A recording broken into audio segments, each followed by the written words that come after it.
بسم الله الرحمن الرحيم. أعوذ بالله من الشيطان الرجيم. بسم الله الرحمن الرحيم. وإذ أخذ الله ميثاق الذين أوتوا الكتاب لتبيننه للناس ولا تكتمونه فنبذوه وراء ظهورهم واشتروا به ثمنا قليلا فبئس ما يشترون. لا تحسبن الذين يفرحون بما أتوا ويحبون أن يحمدوا بما لم يفعلوا فلا تحسبنهم بمفازة من العذاب ولهم عذاب أليم. ولله ملك السماوات والأرض واللہ علی کل شیء قدیر. صدق اللہ العلی العظیم. سورہ آل عمران کا 19واں رکوع چل رہا ہے. گزشتہ آیت مبارکہ میں تھا کہ آپ کی آزمائشیں ضرور آئیں گی، اور مالی لحاظ سے، جانی لحاظ سے، زبانی لحاظ سے، ذہنی ٹینشن، ان صورتوں کے اندر آپ کے اوپر لازم ہے کہ استقامت اور تقوی ان دونوں کو لازم پکڑ لو. ابھی یہاں سے جو آیتیں 3 آیتیں میں نے آپ کے سامنے تلاوت کی، ان کے اندر اللہ رب العالمین نے تقوی کے خلاف چلنے والوں کا انجام، یہودیوں کا اور عیسائیوں کا انجام بیان فرمایا کہ وہ ہلاک تو ہوئے، رسوا تو ہوئے، لیکن ان کی وجہ کیا بنی تھی؟ خیانت کرنا، تقوی کو چھوڑنا، اور دین پر مضبوطی کے ساتھ، استقامت کے ساتھ نہ ٹھہرنا. اگر یہی بیماریاں تمہارے اندر آ گئیں تو تم بھی اللہ کے عذاب سے بچ نہیں سکتے. اللہ تعالیٰ حفاظت فرمائے. وَإِذْ أَخَذَ اللَّهُ مِيثَاقَ الَّذِينَ أُوتُوا الْكِتَابَ لَتُبَيِّنُنَّهُ لِلنَّاسِ وَلَا تَكْتُمُونَهُ. اللہ رب العالمین نے وعدہ لیا تھا اہل کتاب سے، یہودیوں سے اور عیسائیوں سے، لَتُبَيِّنُنَّهُ لِلنَّاسِ، جو کچھ آپ کو دیا گیا ہے یہ لوگوں کے سامنے بیان کرو گے، وَلَا تَكْتُمُونَهُ، اور اس کو چھپاؤ گے نہیں. فَنَبَذُوا وَرَاءَ ظُهُورِهِمْ، پھر انہوں نے اس معاہدے کو، اللہ کے حکم کو اپنے پیٹھ کے پیچھے پھینک دیا.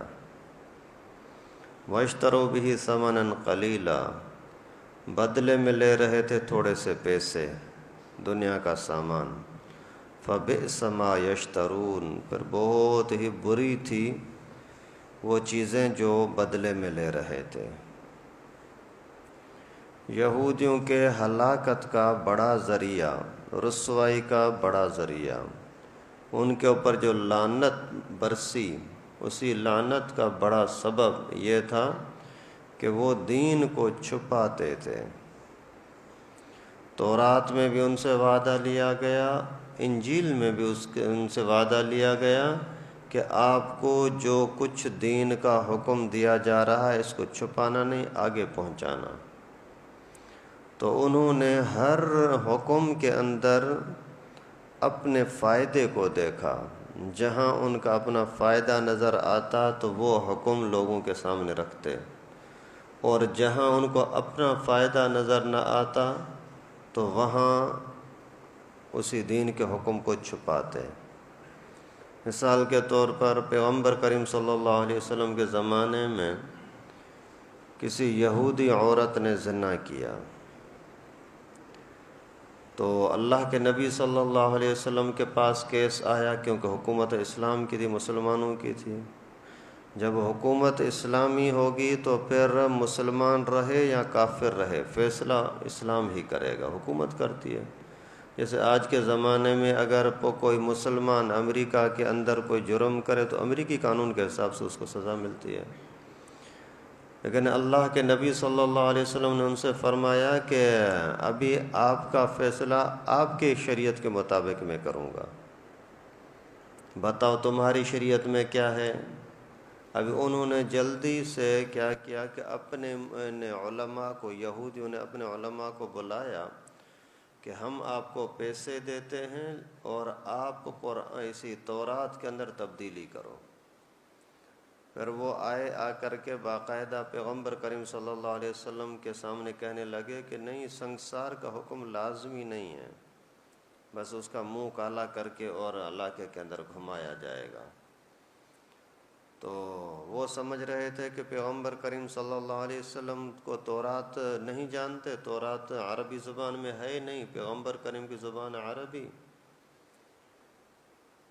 تو وہاں ایک صحابی بیٹھا ہوا تھا مسلمان، عبداللہ بن سلام، اسی نے وہ جیسے ہی سامنے کتاب دکھا رہے تھے نا، تو جیسے آدمی پڑھتا ہے کچھ تو سامنے ہاتھ رکھتا ہے، کاغذ ادھر ادھر اڑے نہیں، تو انہوں نے خاص اس جگہ پر ہاتھ رکھا جہاں وہ حکم لکھا ہوا تھا سنسار کا۔ تو اسی صحابی نے فرمایا کہ اے جھوٹے، یہ ہاتھ ہٹا۔ جیسے ہاتھ ہٹایا تو اس وقت میں وہ لکھا ہوا تھا کہ سنسار کا حکم ہوگا۔ ابھی دنیا کے تھوڑے سے مفاد کی خاطر، پیسے کمانے کے لیے اللہ کے دین کو، اللہ کے قانون کو، نظام کو تبدیل کرنا چاہ رہے تھے۔ تو اللہ تعالیٰ نے فرمایا ایسا نہیں کرو، ایسا کرو گے تو بہت برا فیصلہ ہوگا، بہت برا انجام ہوگا۔ اور اسی طریقے سے یعنی ہر وہ چیز جو ان کو بھاری لگتی اس کے اندر حکم تبدیل کر دیتے ہیں۔ ایک موقع پر کسی یہودی عورت نے چوری کی، اور جب کیس پیغمبر کریم کے پاس آیا تو اللہ کے نبی نے فرمایا ہاتھ کاٹا جائے گا۔ انہوں نے سفارشیں کرانے کی کوشش کی تو پیغمبر کریم صلی اللہ علیہ وسلم نے فرمایا کہ اگر میری بیٹی فاطمہ بھی چوری کرتی تو اس کا بھی ہاتھ کاٹا جاتا۔ اور سب سے بڑی بات یہ تھی جو انہوں نے حق کو چھپایا اور جھوٹ کو ظاہر کیا، حق کو ظاہر نہیں کیا، وہ یہ کہ رسول اللہ صلی اللہ علیہ وسلم کے بارے میں گواہی تھی۔ تورات میں، زبور میں، انجیل میں، پہلے والے سارے انبیاء کرام کی تعلیم میں یہ معاہدہ تھا باقاعدہ ہر نبی کے ساتھ، آپ کی موجودگی میں اگر آخری نبی حضرت محمد مصطفیٰ صلی اللہ علیہ وسلم تشریف لائے تو آپ کے اوپر لازم ہے کہ آپ اسی کی مدد کرو گے، اس پر ایمان لاؤ گے، لَتُؤْمِنُنَّ بِهِ وَلَتَنْصُرُنَّ۔ اور جب پیغمبر کریم صلی اللہ علیہ وسلم تشریف لائے تو یہودیوں نے بولا کہ نہیں محمد کو تو ہم نہیں جانتے، اور عیسائیوں نے بولا کہ ہم محمد نامی کو، احمد نامی کو ہم نہیں جانتے کہ وہ کون ہے، نبی ہوگا نہیں ہوگا۔ تو یہ معاہدہ ہے جو انہوں نے پیٹھ پیچھے پھینک دیا اور اپنی کتاب کو بھی چھوڑ دیا۔ اور کیوں کر رہے تھے؟ ابھی سرداری ہماری ہے، ابھی ہم ہی سردار ہیں، سارے لوگ مسائل پوچھنے کے لیے ہمارے پاس آتے ہیں، فیصلے کرانے کے لیے ہمارے پاس آتے ہیں۔ اور اگر ہم نے مان لیا اور لوگوں کو کہہ دیا کہ واقعی یہ نبی صلی اللہ علیہ وسلم حق پر ہیں اور یہی آخری برحق نبی ہیں، تو لوگ پھر ہمیں چھوڑ کر کے ان کے پاس آنا جانا رکھیں گے، ہماری سرداری، ہماری یہ جو نظر و نیاز اور پیسے دنیا کے مفاد ہیں یہ ٹوٹ جائیں گے، کم ہو جائیں گے۔ اسی لالچ کے اندر حق کو چھپا رہے تھے، بول رہے تھے کہ ہم نبی پاک کو نہیں جانتے، حالانکہ اللہ رب العالمین فرماتے ہیں کہ وہ اپنی اولاد سے بھی زیادہ پیغمبر کریم کو اچھی طرح جانتے ہیں کہ نبی پاک سچا ہے، کیونکہ ان کی بیویوں نے شاید خیانت کی ہو اور اسی نے یہ بچہ واقعی ان کا اپنا نہ ہو، لیکن اللہ کے نبی کے معاملے میں ذرے برابر ان کو شک نہیں ہے کہ یہی برحق ہے، لیکن اس کے باوجود حق کو چھپاتے تھے کہ ہماری روزی روٹی خراب نہ ہو جائے۔ جیسے آج کے زمانے میں بھی یہی بیماری اللہ معاف فرمائے مسلمانوں میں بہت زیادہ ہے، حق کو چھپاتے ہیں۔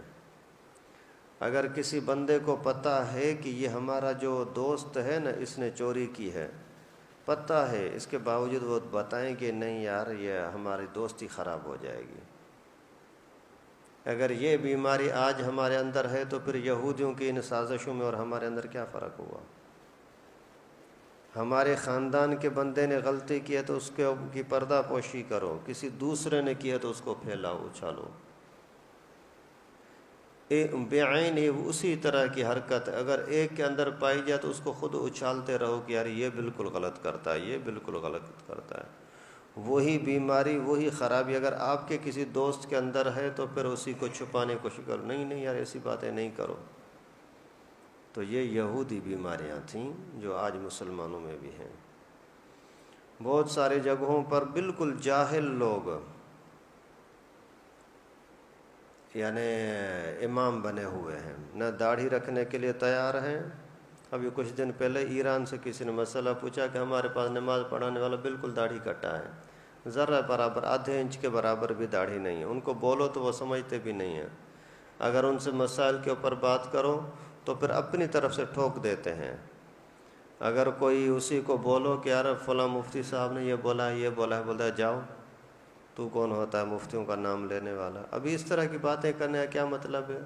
پیسے کمانے کے سوا بس پیسہ آ جائے، میری عزت ہو، اور کچھ بھی نہیں. یہاں کراچی کا ایک کسی مسجد کا امام، مولوی شولوی نہیں ہے، شکل شباہت کے اندر بس مولوی ڈیزائن کا ہے، کافی پرانی بات ہے. تو ہم وہاں بیٹھے ہوئے تھے کچہری کے اندر، تو ایک بندہ آیا اسی امام صاحب کے پاس، آ کر کے کوئی مسئلہ پوچھا. وہ بیچارہ جاہل آدمی تھا، اسی نے ایسے ہی روب کے ساتھ غلط مسئلہ بتا دیا. ابھی عمر کے اندر بھی مجھ سے بڑا تھا اور عزت بھی اس کی بڑی تھی. میں اس زمانے میں سمجھے طالب علم تھا. تو اس نے بولا حضرت میں نے کسی مولوی صاحب سے یہ پوچھا تھا، سنا تھا. تو اس نے بولا مولوی کا بچہ، میں نے جب بولا کہ ناجائز ہے تو ناجائز ہے نا، تو کون ہوتا ہے مولوی کرنے والا؟ ابھی یہ کیوں ایسا کر رہا ہے؟ یہ کیوں نہیں کہتا یار مجھے مسئلے کا پتہ نہیں ہے، کسی اور سے پوچھ لو، میں پوچھ کے بتا دیتا ہوں؟ یہ صرف اپنا تکبر.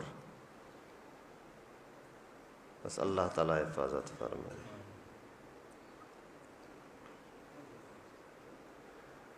کسی جگہ پر ایک تراویح کا ختم تھا. تراویح کے ختم کے اوپر پیسے دینا، اس کے بارے میں علماء کا اختلاف ہے، لیکن جو درمیانی رائے علماء نے نکالی ہے وہ یہ کہ اس کو دینا چاہیے اور اس کو مانگنا نہیں چاہیے. جو آپ سے ہو سکتا ہے بھلے دے دو، خوشی، لیکن اس کو مانگنا یہ بالکل حرام ہے، ناجائز ہے. کچھ علماء کہتے ہیں بالکل ناجائز، دو ہی نہیں، بغیر مانگنے کے دو تو بھی ناجائز. اور کچھ علماء اکرام فرماتے ہیں کہ سعودی کی طرح کرو.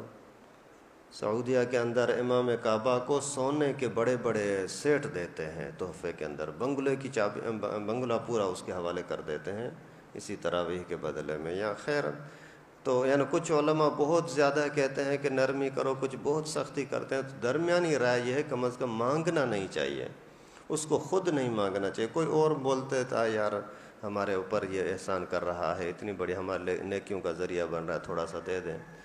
تو خیر کسی جگہ پر میں اسے ختم قرآن میں گیا تو وہاں جیسے ہی بیان شروع ہوا اسی ٹائم پر وہ امام صاحب، قاری صاحب جس نے تراویح پڑھائی، وہ آواز، میرا بیان شروع ہوا اور اسی ٹائم پر اس نے آواز، آ جاؤ نام لکھوا، کتنا پیسہ دو گے؟ یہ حال ہے. اور اگر ان کو بولو کہ بھائی یہ طریقہ تو اچھا نہیں ہے، تو پھر نفرت کرتے ہیں، دشمنیاں کرتے ہیں، اور باقاعدہ یعنی نفرتیں پھیلاتے ہیں، کرتے ہیں اور پھیلاتے ہیں کہ یار یہ تو مولوی صحیح نہیں ہے. یہ حال ہے، اللہ معاف فرمائے. کیوں حق کو چھپاتے ہیں؟ پیسے کے لیے. کیوں حق کو چھپاتے ہیں؟ پیسے. بعین بالکل یہی بیماری جو یہودیوں کی تھی اور قرآن میں لکھی ہوئی ہے، اور سارے لوگ قرآن پڑھ رہے ہیں، اس کے باوجود احساس نہیں ہے. اللہ تعالیٰ رحم فرمائے. بئس ما یشترون، جو کچھ یہ بدلے میں لے رہے ہیں، خرید رہے ہیں، بہت ہی بری چیز ہے، پیسہ کتنا چلے گا یار۔ اور آپ اس طرح یہ تجربہ کر کے دیکھو کہ جو حرام طریقے سے کوئی کماتا ہے نہ کوئی حادثہ، کوئی نہ کوئی پریشانی اس کے سامنے ضرور آئے گی۔ لا تحسبن الذين يفرحون بما اتوا ويحبون ان يحمدوا بما لم يفعلوا فلا تحسبنهم بمفازة من العذاب۔ اور آپ یہ گمان نہ کرو کہ جو لوگ اپنے کیے ہوئے پر خوش ہوتے ہیں اور ان کو چاہت ہوتی ہے کہ جو ہم نے نہیں کیا تو بھی ہماری تعریف کی جائے، تو آپ ان کے بارے میں یہ نہ سمجھنا کہ یہ کوئی عذاب سے بچنے والے ہوں گے۔ وَلَهُمْ عَذَابٌ عَلِيمٌ، ان کے لیے عذاب ہوگا تڑپانے والا، دردناک۔ اللہ تعالیٰ حفاظت فرمائے۔ کچھ لوگوں کی عادت ہوتی ہے کہ جو کچھ کر رہے ہیں اس پر خود خوش بھی ہوتے ہیں، دوسروں کے اندر بھی امید رکھتے ہیں کہ ہماری تعریف کریں، یہ کبھی بھی عذاب سے بچ نہیں سکتے۔ مثال کے طور پر ایک شرابی کبابی آدمی ہے، زانی چور آدمی ہے، ڈاکو ہے، بے نمازی بے دین آدمی ہے، اپنے کیے پر خوش بھی ہے، جو کچھ کر رہا ہے اس پر اس کو شرمندگی بھی نہیں ہے کہ یار میں غلط ہو رہا ہے اور مجھے توبہ کرنی چاہیے، آئندہ ایسا نہ کروں، نہیں، اس کا احساس بھی نہیں، غلطی پر جا رہا ہے اور غلطی کو اچھا بھی سمجھ رہا ہے، اور لوگوں میں امید رکھتا ہے کہ لوگ میری تعریف کریں، لوگ میری تعریف کریں۔ یہ سارا کچھ آج ہو رہا ہے۔ اور اللہ رب العالمین فرماتے فَلَا تَحْسَبَنَّهُمْ بِمَفَازَةٍ مِّنَ الْعَذَابِ، یہ وہم و گمان میں بھی نہ لانا کہ ایسے لوگ کوئی اللہ کے عذاب سے بچ سکیں گے۔ یہ جتنے لوگ سیاسی لیڈران ہیں یا جو ہمارے اوپر مسلط مجرم قسم کے لوگ ہیں، یہ ظلم بھی کرتے ہیں اور بولتے ہیں ہماری تعریف کرو۔ یہ جو آج کل ایک لفظ مشہور ہو گیا ہے، کوئی بھی حکومت کے خلاف بولتا ہے، ایجنسیوں کے خلاف بولتا ہے تو اس کا سافٹ ویئر اپڈیٹ کرتے ہیں۔ ایک دن بول دیا کسی نے کہ بھائی یہ تو ہمارے جج ایسے ہیں اور فوجی ایسے ہیں اور ادارے والے ایسے ہیں، پھر دوسرے دن اسی کو پولیس لے جاتی ہے تو پھر اس کا بیان آ جاتا ہے نہیں مجھ سے تو غلطی ہو گئی، وہ تو بڑے نیک لوگ ہیں۔ یہ سافٹ ویئر جب اپڈیٹ ہو جاتا ہے نا تو پھر پورا کچھ تبدیل ہو جاتا ہے۔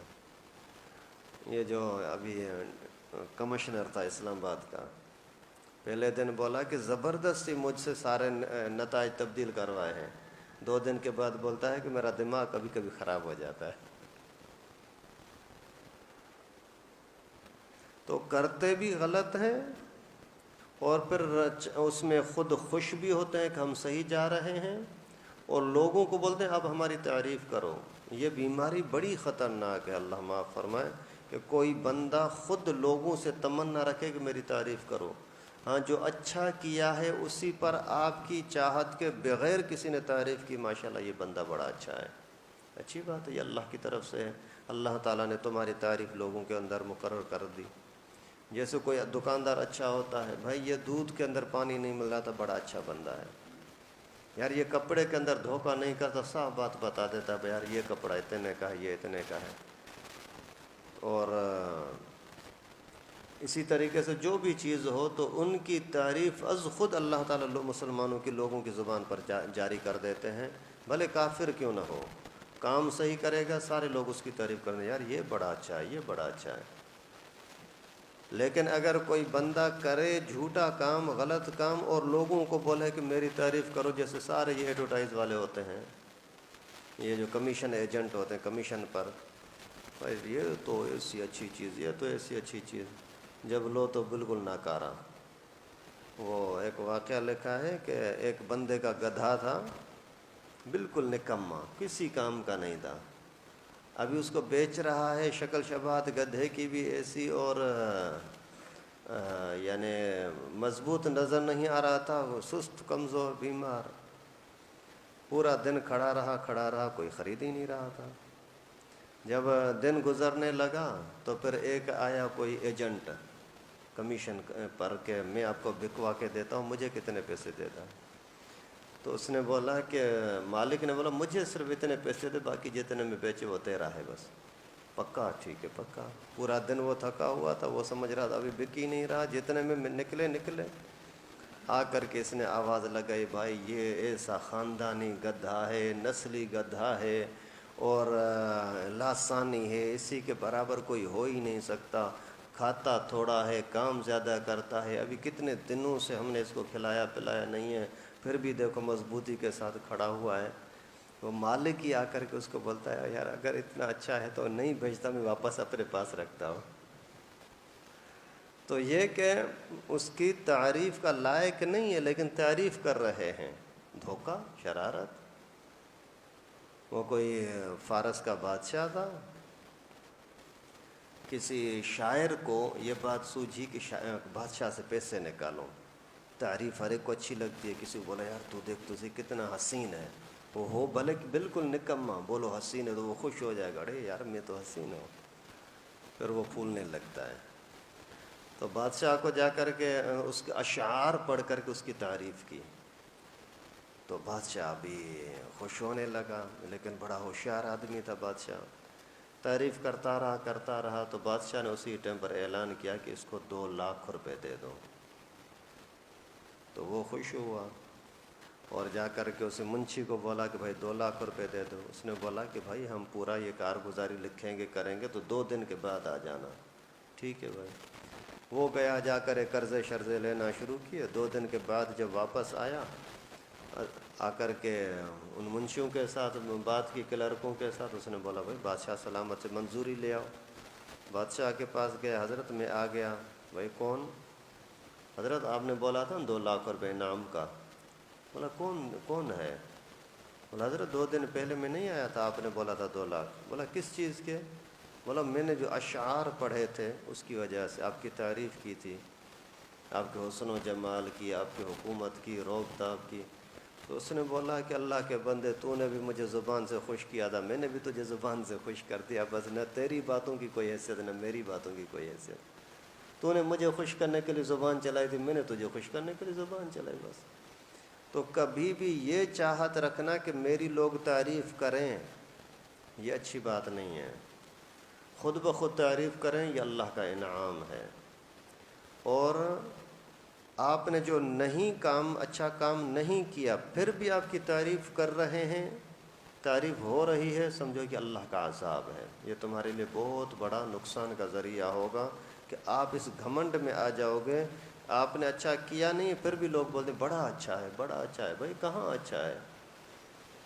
ہر چیز کے اندر دینی لحاظ سے بے دینی میں، نماز سے دور، لوگوں کے ساتھ بھلائی کے ساتھ دور، اور کوئی اچھائی کس کے ساتھ کرتا نہیں ہے، پھر بھی بولتے ہیں بڑا اچھا ہے۔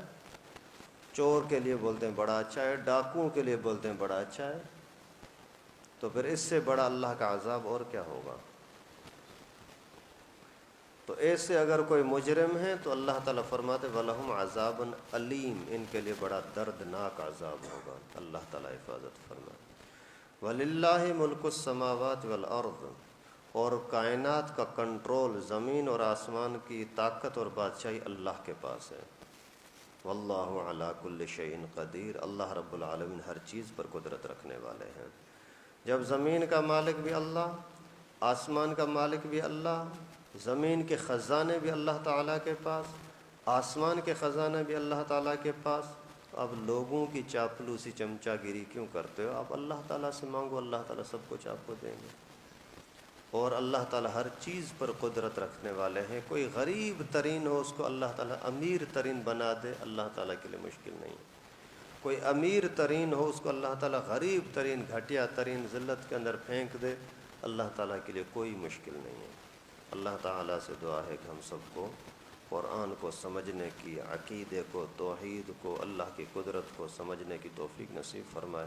وآخر دعوانا ان الحمد للہ رب العالمین۔